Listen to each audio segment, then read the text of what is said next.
مطلب یہ سرکار دو عالم صلی اللہ علیہ وسلم نے ارشاد فرمایا قیامت تک جو بندہ بھی نبی کے بارے میں بات کرے، کسی بھی نبی کے بارے میں بات کرے، اس کو کاٹ کے رکھ دے۔ یہ سرکار نے فرمایا، نعرہ سنا ہوا گستاخ نبی کی ایک صدا، سر تن سے جدا، سر تن سے جدا۔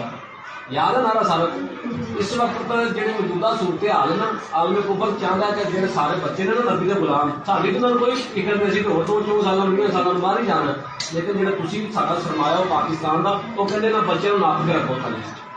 نہ بچوں نپ کے رکھو، یہاں بچوں صرف کھیڈ دلاؤ، گیند بلے دلاؤ، جناب ہاکی دلاؤ، یہاں کدی یہ نہ پتا چلے کہ اسی جناب کشمیر سے جا کے اپنے مسلمان بھراؤں کی مدد کرنی، اسی گل جوان ہو کے فلسطین سے جانا ہے، اسی جناب شام سے جانا ہے، برما سے جانا ہے، وہ کہتے ہیں یہاں دسو،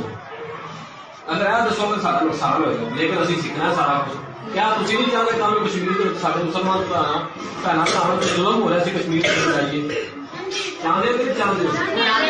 اتنے پہ اسکول کے سارے بچے ہیں، بچے کو باہر بندہ آ کے مارے سن گسا آئے کہ نہیں آئے؟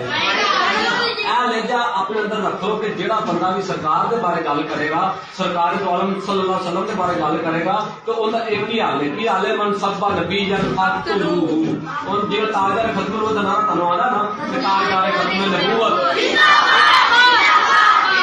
اور نعرہ تھی یاد کرنا ہے، نعرہ میں لوگوں کا من سبا نبی ین، تھی کو کہنا فاقت لو،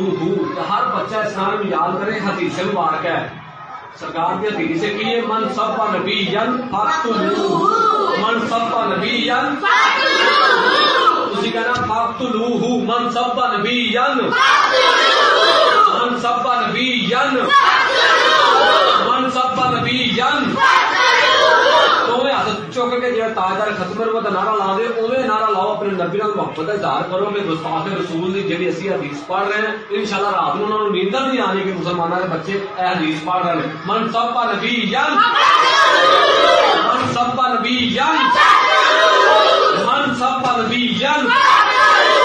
اس کا ترجمہ کی ہے کہ قیامت تک جو بھی نبی کے بعد